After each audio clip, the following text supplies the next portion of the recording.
Hello everyone, it's Juan here from SwitchWatch. Welcome back to another review. Today I'm reviewing the wonderful little indie title called GoNNER, which was provided to us from Raw Fury Games. Now I can tell you that this game did bring out my raw fury on a number of occasions. But let's get into the review today. And remember guys, if you like the video, please hit that thumbs up button. Consider subscribing and leave me a comment down below on your thoughts on this game. Let's get into this one. There's a reason why this game is called GoNNER, and that's because you're going to be a goner many times. You're going to die over and over again, and while you may not lose your temper to this extent, I was just trying to emphasize the point. Now, if you like games like this where you have to die over and over again to get better, then this would definitely be the game for you. But if you've got a short fuse, then you could end up like one of these guys. And certainly in the last clip, I want to let John speak. You can't be serious, man. You cannot be serious! Yes, that's right, John. You cannot be serious, because it became funny in the end at the amount of times I was dying on this game. I want to begin with the story of the game, and then we'll delve deeper into the gameplay later on. And you go off on an adventure to find the perfect trinket for your friend Sally. Now Sally is a land whale. On the way you'll meet Death and also the mysterious shopkeeper.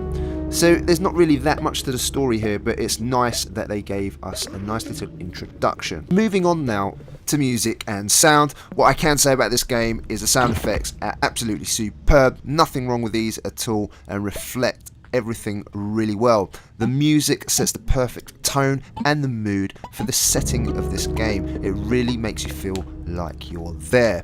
So I don't have anything more to say about this other than it's fantastic. For me, graphically, this game is absolutely stunning. It's flawless, and there is nothing that I can pick out here to say they could have done better. Because for me, the sprites are drawn perfectly, the enemies look fantastic, and everything complements each other really well.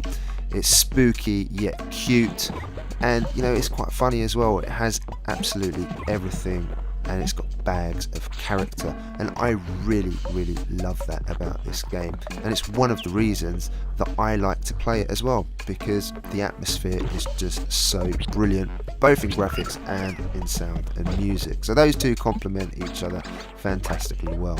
So let's talk about the gameplay itself and how the mechanics of the game work. Essentially, you have 3 power-ups. Some of these are passive, some of these are active. So the guns, for example, you can collect a laser, you can collect a shotgun or a machine gun, is what you're going to use as your shoot 'em up weapon. Second thing that you're going to collect is a backpack, and this backpack gives you the ability to either jump further or to reload your weapon if you run out of bullets faster, or even to shoot a load of bullets out when you run out of bullets. And the third is a head, which gives you passive ability. This may give you, for example, 5 hearts instead of 3. The game is very fair. I never felt that I had died because of the level design. It was always my fault, and that's why I would get so frustrated with it, but at the same time it would just make me want to have another go. Another great thing about the game is that you can meet death at any time to actually change the loadout of your character. And what I mean by that is, instead of you going in with a shotgun, the backpack ability to jump further, and the head with 5 hearts, you might want to change that to use the laser, for example, if that's your preferred weapon of choice once you've unlocked it. That brings me on to another big advantage of this game. It's very similar to Binding of Isaac in that the levels are procedural, they are random, so when you start a new run, it's new each time. But what I like about this game is that when you unlock a collectible, so if you unlock the laser gun, for example, later on in the game, you'll be able to use that at the beginning of each new run, which will allow you, hopefully, if you like that weapon, to get further.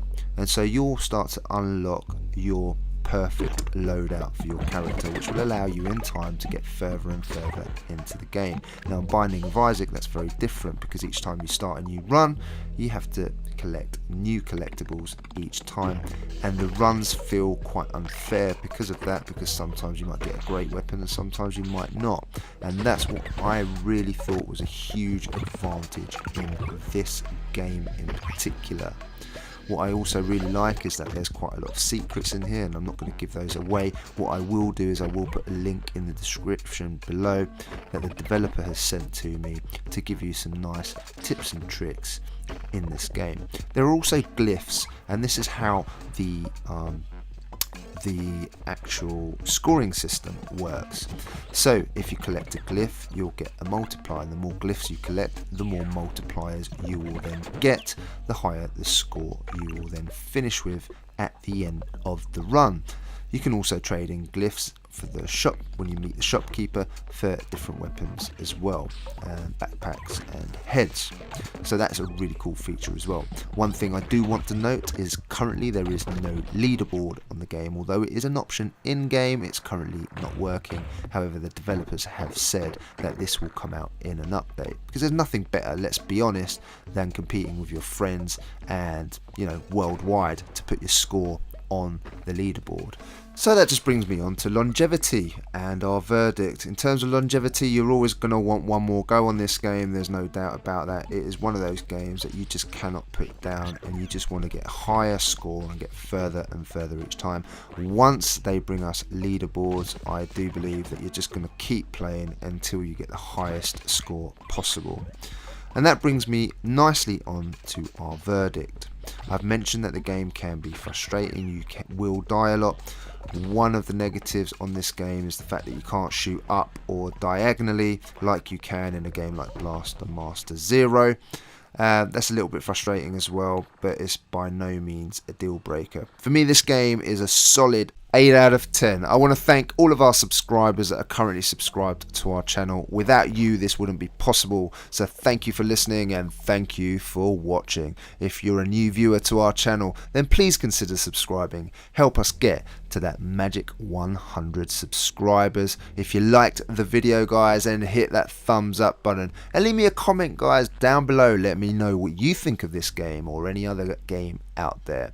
My name is Juan Romero from SwitchWatch. I hope you enjoyed this review.